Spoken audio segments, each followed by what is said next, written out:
Good morning, dear students. Today we are going to do chapter number 12 algebraic expressions for SEA exam. Question number 1 is get the algebraic expression in the following cases using variable, constant and arithmetic operation. हमें इस पे variable, arithmetic operation और constant को use करते हुए algebraic expression बताना है. Like first one is subtraction of z from y. y में से हमें z को subtract करना है. ठीक है, तो ये तो सिंपल है बच्चा. y माइनस z हम इसको लिख देंगे. These are the simple questions you can do yourself. Moving to question number 2. Identify the terms and their factors in the following expression. Show the term and factor by tree diagram. ये मैंने आपको class में करवाया भी हुआ है कि tree diagram में इसको कैसे करना है और सिंपली इसको कैसे करना है. मैं एक ले रही हूँ question. Minus A B plus 2b² minus 3a². इसमें हम टर्म, एक्सप्रेशन और फैक्टर सारी चीज़ें अलग अलग करके लिखेंगे. एक्सप्रेशन तो ये पूरा है, ठीक है. इस पूरे को हम क्या बोलते हैं? Expression. Minus A B plus 2b² minus 3a². Next thing is terms. Terms क्या बनेंगी इसकी?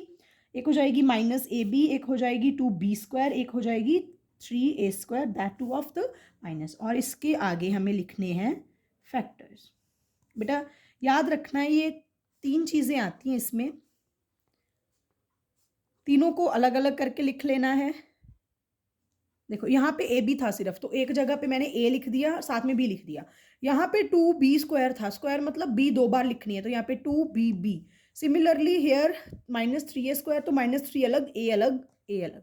ठीक है, ये बन गया हमारे एक्सप्रेशन, टर्म्स एंड फैक्टर्स. तो सारे के सारे क्वेश्चंस आप लोग खुद कर सकते हो, वैसे करवाए हुए हैं आपको. Next one is identify the numerical coefficient of term in the following expression. Numerical coefficient बताना है टर्म का, अदर देन कांस्टेंट बोला उन्होंने भी. मतलब अगर फर्स्ट क्वेश्चन हम लेते हैं 5 माइनस 3t², तो इसमें हमें 5 नहीं लेना है, वेरिएबल वाला लेना है. वेरिएबल वाला होता है माइनस 3t². थर्ड का अगर मैं ए पार्ट देखूं, 5 माइनस 3t², तो 5 नहीं लेना. हमारा टर्म हमारी ये हो जाएगी माइनस 3t². न्यूमेरिकल कोफिशिएंट हमारा हो जाएगा -3. ओके. सिमिलरली फोर्थ में भी ऐसा ही है, हमें एक्स के कोफिशिएंट्स बताने हैं या वाई के कोफिशिएंट्स बताने हैं. कोफिशिएंट का मतलब होता है वेरिएबल के जो आगे लगा होता है, न्यूमेरिकल वैल्यू या कांस्टेंट बोल दो इसको, that is your coefficient. Question number 5. Classify into monomial, binomial and trinomial. बेटा सिंपल कॉन्सेप्ट है, जिसमें एक टर्म है दैट इज मोनोमियल, जिसमें 2 टर्म्स हैं दैट इज बाइनोमियल, एंड जिसमें 3 टर्म्स हैं दैट इज ट्राइनोमियल. और अगर 3 से ज़्यादा है तो that is the polynomial, as I have already told you in the class. Okay, so next one is state whether a given pair of terms is of like or unlike. Like और unlike terms बताने के लिए हम like terms होती हैं भी जिसमें